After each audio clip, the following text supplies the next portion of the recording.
المكارم والتقى فاسألوا أهل الذكر إن كنتم لا تعلمون۔ تو محترم ناظرین، ہمارا اگلا سوال یعقوب علی کراچی سے اپنا سوال کرتے ہیں۔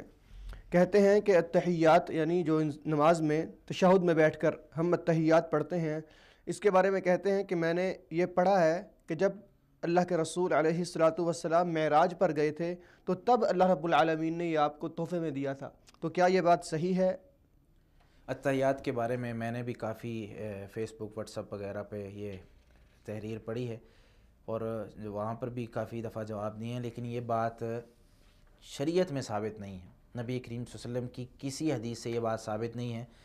علماء کرام نے بھی اس کے بارے میں جواب دیے ہیں، اور علماء کرام جو مجھ سے بھی بڑے بڑے علماء کرام ہیں، انہوں نے یہ بات لکھی ہے کہ شریعت میں اس کی اصل نہیں ہے۔ صحیح روایت تو دور کی بات، اس طرح کی کوئی ضعیف روایت بھی نہیں ہے، یعنی ایسی کوئی حدیث موجود نہیں ہے کہ جس میں یہ ذکر ہو کہ یہ التحیات للہ والصلوات، یہ جو تشہد کی دعا ہے، یہ اللہ تعالیٰ کے ساتھ جب بات چیت ہو رہی تھی معراج کے موقع پر، اس وقت اللہ تعالیٰ نے تحفہ دیا تھا۔ ایسی کوئی بات منقول نہیں ہے التحیات کے بارے میں۔ التحیات کے بارے میں صرف اتنا آتا ہے، صحیح بخاری اور صحیح مسلم کے اندر روایت موجود ہے۔ بخاری میں حدیث 6328 اور صحیح مسلم میں 402 نمبر روایت ہے، جس میں عبداللہ بن مسعود رضی اللہ تعالیٰ عنہ فرماتے ہیں کہ علمنی رسول اللہ صلی اللہ علیہ وسلم التشہد کفی بین کفی، نبی کریم صلی اللہ علیہ وسلم نے مجھے تشہد سکھایا، میرا ایک ہاتھ نبی کریم صلی اللہ علیہ وسلم کے دونوں ہاتھوں میں تھا۔ آپ صلی اللہ علیہ وسلم نے اس طرح میرا ہاتھ پکڑا ہوا تھا اور آپ صلی اللہ علیہ وسلم مجھے تشہد سکھا رہے تھے۔ کیسے؟ کما یعلمونی السورۃ من القرآن، جس طرح نبی کریم صلی اللہ علیہ وسلم مجھے قرآن کی کوئی سورت سکھا رہے ہیں، ایسے التحیات سکھا رہے تھے۔ پھر آپ صلی اللہ علیہ وسلم نے وہ الفاظ ہیں التحیات للہ والصلوات والطیبات، وہ سارے کے سارے۔ تو یہ روایت منقول ہے نبی کریم صلی اللہ علیہ وسلم سے۔ اور اس طریقے سے دوسری ہے اذا قعد احدکم فی الصلاۃ فلیقل التحیات للہ، جب تم میں سے کوئی نماز میں بیٹھے تو التحیات پڑھے۔ لیکن ایسی کوئی بات ثابت نہیں ہے نبی کریم صلی اللہ علیہ وسلم کے سے کہ التحیات معراج کے موقع پر نازل ہوئی یا اللہ تعالیٰ نے تحفہ دیا۔ تو اس میسج کو سینڈ کرنے سے پرہیز کریں، کیونکہ نبی کریم صلی اللہ علیہ وسلم نے یہ بھی ارشاد فرمایا کہ کفا بالمرء کاذبا ان یحدث بکل ما سمع۔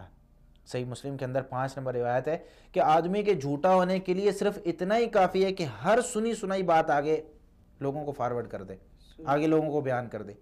ہم بھی یہی کرتے ہیں، نبی کریم صلی اللہ علیہ وسلم کے نام پر کوئی بھی بات ہو ہم اس کو آگے بیان کرنے کی کوشش کرتے ہیں، نہیں دیکھتے بھائی اس کی کوئی سند ہے، یہ کوئی حدیث موجود ہے کہ نہیں موجود، بس ہم اس کو سینڈ کرنے کی کوشش کرتے ہیں۔ بھائی اس چیز میں بھی ہم تحقیق کر لیں کہ واقعی آپ صلی اللہ علیہ وسلم نے یہ بات کہی ہے کہ نہیں۔ یہ آپ صلی اللہ علیہ وسلم کے بارے میں نہیں ہے، یہ ہر اس بندے کے بارے میں ہے جو بات کی تحقیق کیے بغیر آگے کر دیتا ہے۔ بکل ما سمع، نبی کریم صلی اللہ علیہ وسلم کے ذمے اگر ہم کوئی بات لگاتے ہیں وہ اس سے بھی بڑا گناہ ہے۔ نبی کریم صلی اللہ علیہ وسلم نے کیا فرمایا؟ جس نے کوئی ایسی بات کہی جو میں نے نہیں کی فلیتبوأ مقعدہ من النار، کہ وہ اپنا ٹھکانہ جہنم بنا لے۔ اس مفہوم کی روایات بھی کتب ستہ کے اندر موجود ہیں۔ تو یہ نبی کریم صلی اللہ علیہ وسلم کا فرمان ہے کہ جب تک تحقیق نہ ہو جائے بات کو آگے فارورڈ نہ کریں، چاہے وہ میسیج ہو، چاہے ہم زبانی بات کر رہے ہیں، چاہے کسی ٹی وی چینل پر بیٹھے ہیں، جب تک آپ صلی اللہ علیہ وسلم کی کسی بات کی تصدیق نہیں ہے آگے بیان نہ کریں۔ اللہ تعالیٰ عالم بالصواب۔ فاسألوا أهل الذكر إن كنتم لا تعلمون۔